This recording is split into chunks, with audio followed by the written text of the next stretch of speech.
Hi guys, welcome back to the channel. This is RL Poole, and I wanted to discuss with you one of the sightings that I had, which was very revealing to me about the military, about their response, about their capabilities, and put it out there for you guys. The photograph that you see in the thumbnail of this video is of the picture I took that day. It was April of 2006, and it's still, to me, one of my favorite UFO photographs. Whether I took it or somebody else did, it's just a really good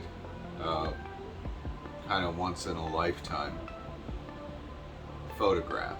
It's framed correctly. You can see it clearly. It's it's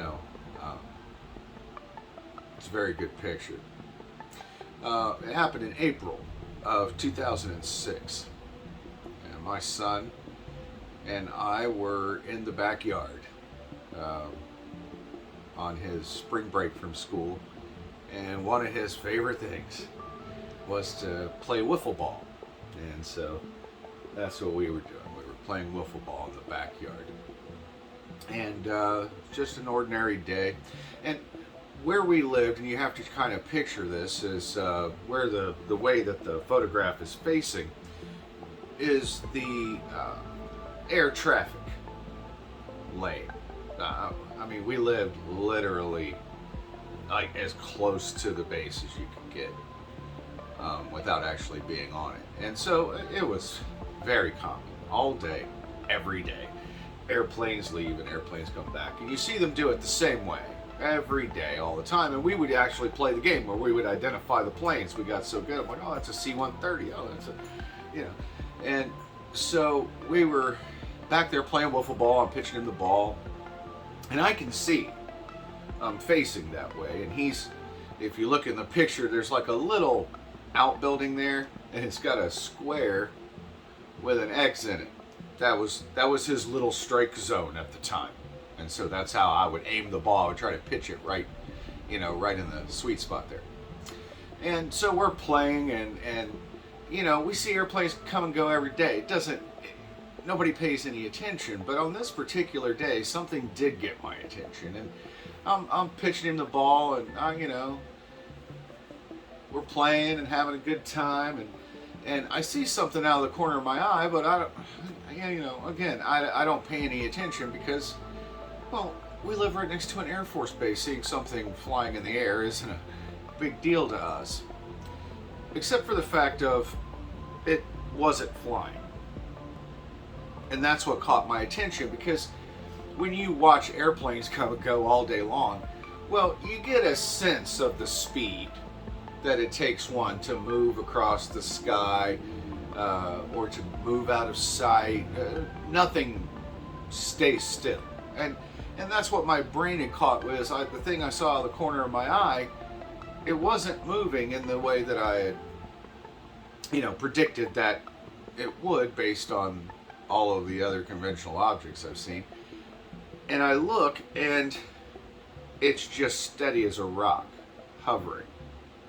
And so I look at it, and my son's waiting for me to pitch the ball to him, and I was like, "Come here, look at this." And he comes over and stands in front of me, and I point and show him, and it's this copper gray.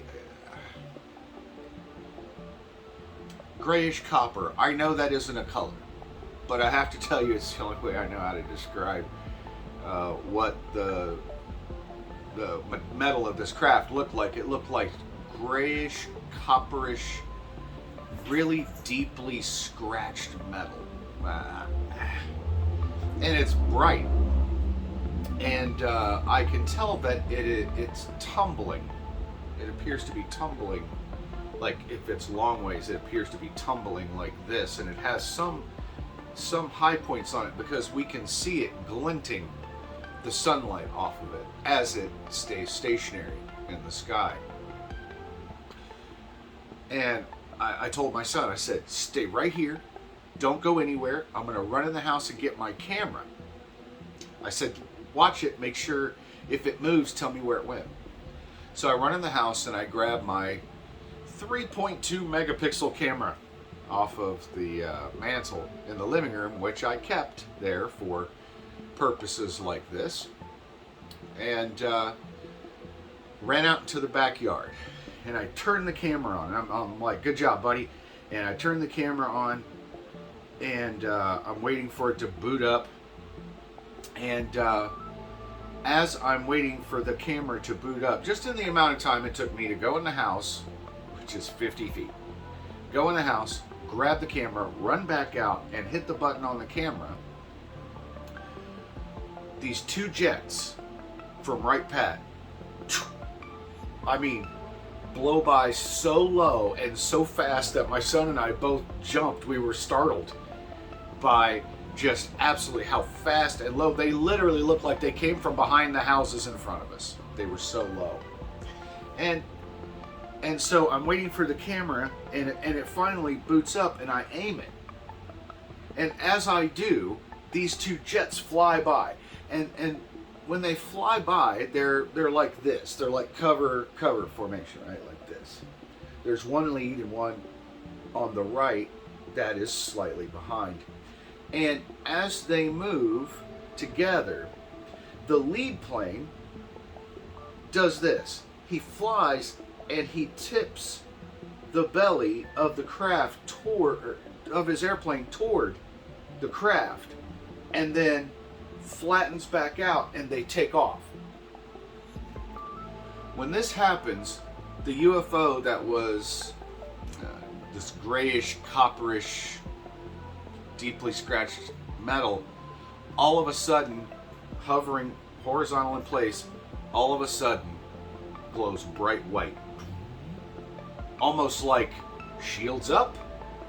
And then I'm aiming at it, and I'm like, oh my gosh. And then it turns at a 60-degree angle in the sky.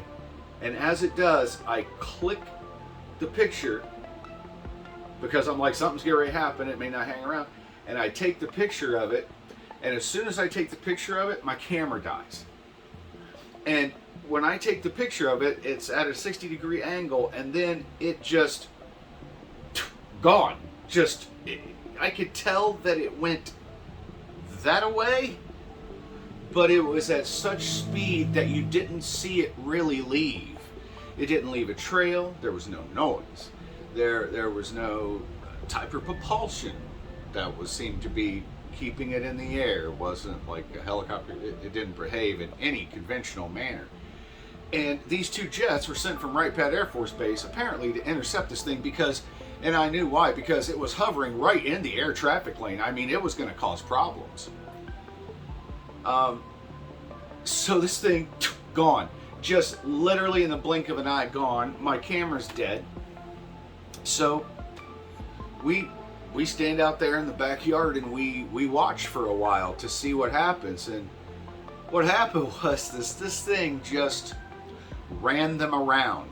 I saw them like they went this way, and the craft had went that way as well.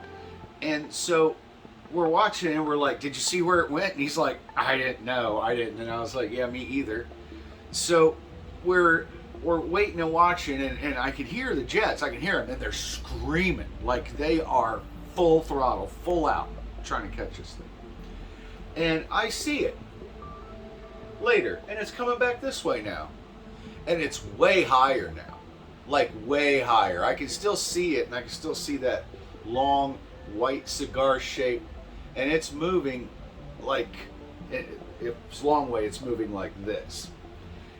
Way up there, and I see these two jets way behind it. Like way behind it. Miles behind it.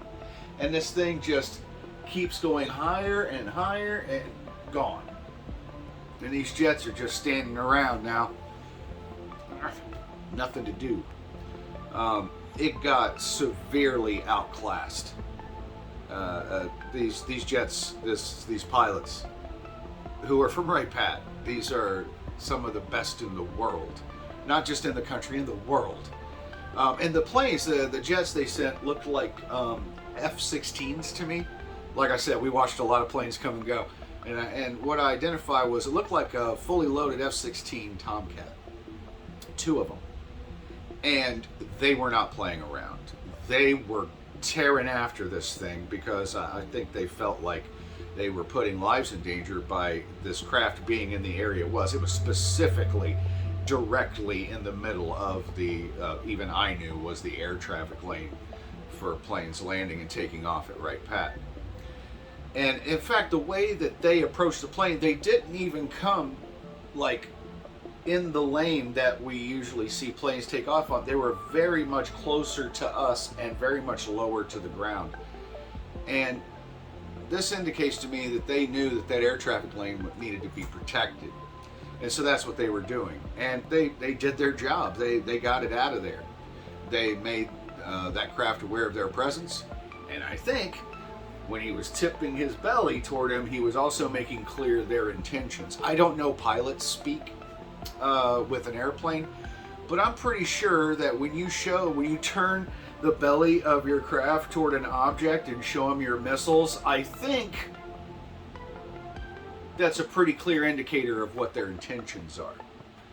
And I just thought to myself, I need to watch what happens, because the last thing I want is this craft getting shot down over a civilian area, or one of these poor pilots getting shot down over a civilian area and me not seeing what's happening and being hit with debris, or our house, exploded or something. And so I literally wouldn't go into the house until I knew that it was gone. And it did, it left. But I hadn't, my camera died, and I had actually forgotten about the picture. We'd taken it, we'd watched the thing, we talked about it. We told my wife when she got home from working at Wright Pat Air Force Base. Go on. Sorry, my cat is wobbling the thing. But she didn't seem very impressed, and I forgot about the picture. It was actually in like October or something, around Halloween, when I wanted to get the camera back out, that I had run out of memory on there, and I was looking through and I was deleting things. And what's funny is that when I saw the picture, I'd forgotten I'd taken it, and it looked like I just took a picture of the sky, because you only get a little screen on those cameras back then, like this big. And all I saw was this little tiny shot of the backyard and the sky, and I'm like, okay, why did I take that? And I almost deleted it, and I was like, I better look at it to make sure, because I just don't do things for no reason. And downloaded it to the computer, and when I blew it up, lo and behold, I had gotten the picture. I took a picture of it, and it was a good picture, like one of those you see on a book cover or something, really good. And but more importantly, not only did I get a great picture of a daytime UFO, which is hard to do, but also I got to watch the military's response to this thing. And I got to tell you, it ain't no wonder they're not saying anything, because they got nothing for these guys. They sent out F-16s, which are, now I know that we have like newer and more advanced airplanes, but if you know anything about airplanes, F-16 is still widely used because it is a beast of an airplane. These things are awesome, and they pack quite a payload. If they want to hurt you, boy, you send an F-16 Tomcat. But these things were screaming. These F-16s were screaming at the top of their range to try to touch this thing, and they couldn't even touch it. It saw these two planes and went and just literally blinked out of sight. Like, it's not even close. It's not a competition. It's embarrassing.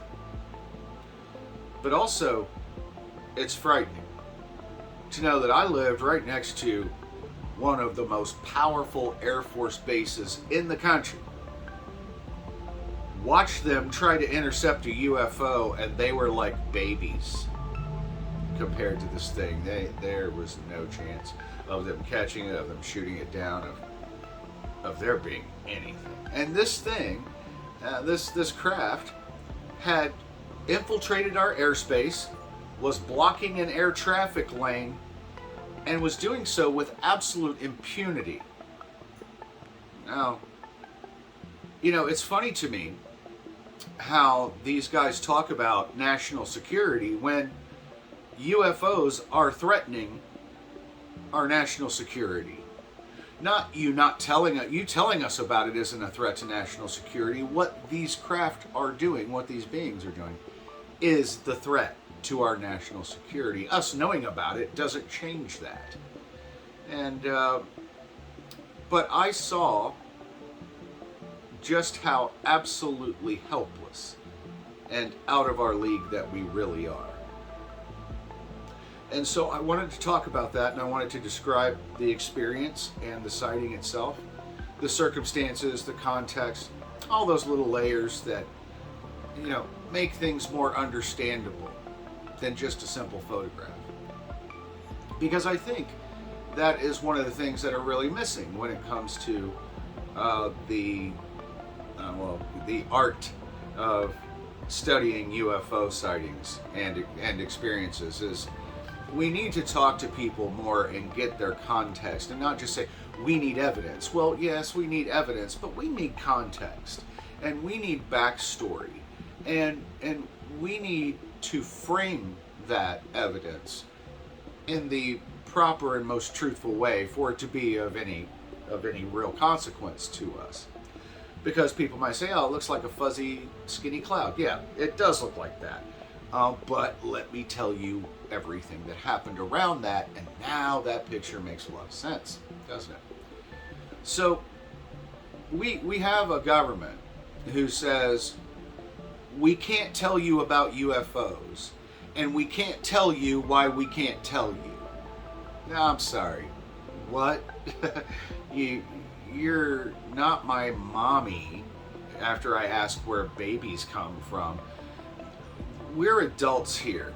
We're all humans. We're adults. We live on this planet, and we're being subjected to this whether we know about it or not. Us not knowing about it or being told about it properly is not going to stop it from happening, because these guys, the government, can't stop it from happening. The military can't stop it from happening. The CIA, the FBI, the ONS, the whatever, all the initials, none of them can stop this from happening. All they can do is go out and pick up the pieces after something has already happened. That doesn't help us. That doesn't help us. And not telling us does not help us. So it seems like they're not interested in helping us, because they don't want to admit their helplessness.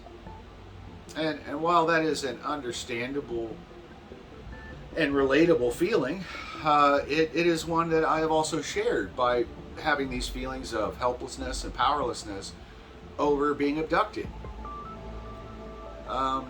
over these things landing in my yard, of them putting an implant in me and doing things to me that I would rather not have done over a period of quite a few years. And nobody's trying to stop them. And if the military were trying to stop them, truly, then what they would be doing is they would be engaging the public to help and say, if you see something, say something. And so that way there could be access to some type of public reporting, where the government could take calls and say, hey, there's a triangle over here. Now, you can say public reporting and, they're like, oh, well, people will just crank call you or whatever. But if they had some type of legitimate source where the public could say, hey, craft spotted over here, and they could send a picture, like the one I took, I would have gladly reported it. And believe me, there are times when I have seen UFOs that I know the government had no idea they were there because they were not engaged. One was so close to me I could have hit it with a softball underhand. They didn't know about it. It happened right at the Air Force Base. And this thing came straight down, not the cigar one, but this is another one, the triangle I saw. It came almost straight down through the atmosphere and then came real low, hugging the treetops. This thing was avoiding detection, actively avoiding detection, which means it knew of their detection methods and easily defeated them. Now, that means that the military can't do their job properly because they don't have the technology required in order to detect these craft coming into our planet unchecked. They don't get to go through. They don't go through customs. They just show up when they want. They leave when they want, and they do what they want to while